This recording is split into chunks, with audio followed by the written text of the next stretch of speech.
It's crunch time on the NHL trade front. Are the Leafs going to get anything before their pending UFAs leave at the end of the year? What's the latest on Robert Thomas sweepstakes? Is Parayko going to greenlight the move to Buffalo? There's so much to talk about.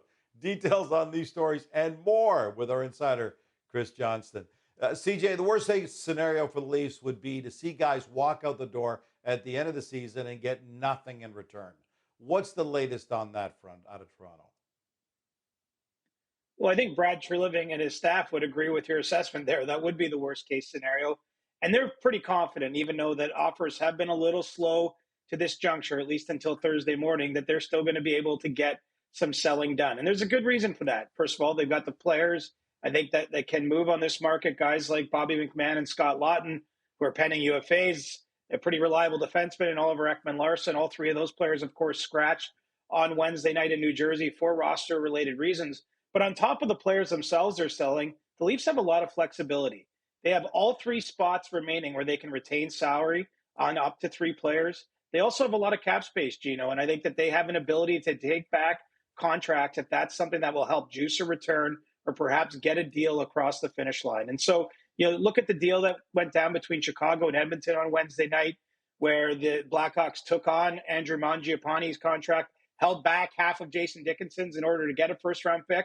The Leafs are willing to do trades of that sort. In fact, they did talk to Edmonton, I'm told, before that deal went down with Dickinson, and they were willing to take back Mangiapane as an example. So the Leafs feel they have flexibility from that standpoint to get some of these moves moving. And also, of course, they have number of players out there on the trade market. While the Leafs have crashed this year, CJ, the Sabres have charged. They've now become a serious threat in the East, just 2 points behind the division leading Lightning as we're talking right now. And they're even trying to add desperately. We'll get to Colton Parayko in a second. But first, what about Robert Thomas? The Sabres and Blues have been talking for days. Have they both moved on from this because they can't get it done? Or is it now a matter of waiting to see who blinks first? Well, it's not clear if it has to be Buffalo to me, anyways, on Robert Thomas. I still think the Utah Mammoth are probably the team we should be looking at if Thomas moves by Friday's deadline. There's been a lot of interest from the Mammoth. The asking price was a little too rich for them earlier in the week, but perhaps as we get closer to 3 p.m. Eastern on Friday, that price changes or something changes on the Utah side of the equation. And, this is a unique type of player to move at this deadline. We know that the Blues and Doug Armstrong, their general manager, often like to test the market, see what their guys are worth, and they don't always end up trading them. But there's a different kind of feel, I would say, around St. Louis this year. There's a change coming in their front office with Alex Steen taking over for Doug Armstrong as GM at the end of the year, and sort of a sense that he would like to set up his successor for success by turning things over a little bit. And there's just been a lot of interest in Thomas. So, today is a key day, I would say, Thursday, for these Thomas talks, as we've learned in the Parayko situation. When a player has a no trade clause, or perhaps the Tyler Myers situation in Vancouver earlier in the week, sometimes it takes some time for that player to think through his options. And Robert Thomas does have a no trade clause. So whether it's Buffalo, Utah, or somebody else, I think the deal has to get finalized on Thursday in order to give the player some time to digest the news and decide if he's going to waive his no trade clause to see it happen. All right, let's get back to Parayko. The word obviously is that that deal to Buffalo is done as long as he agrees to the move.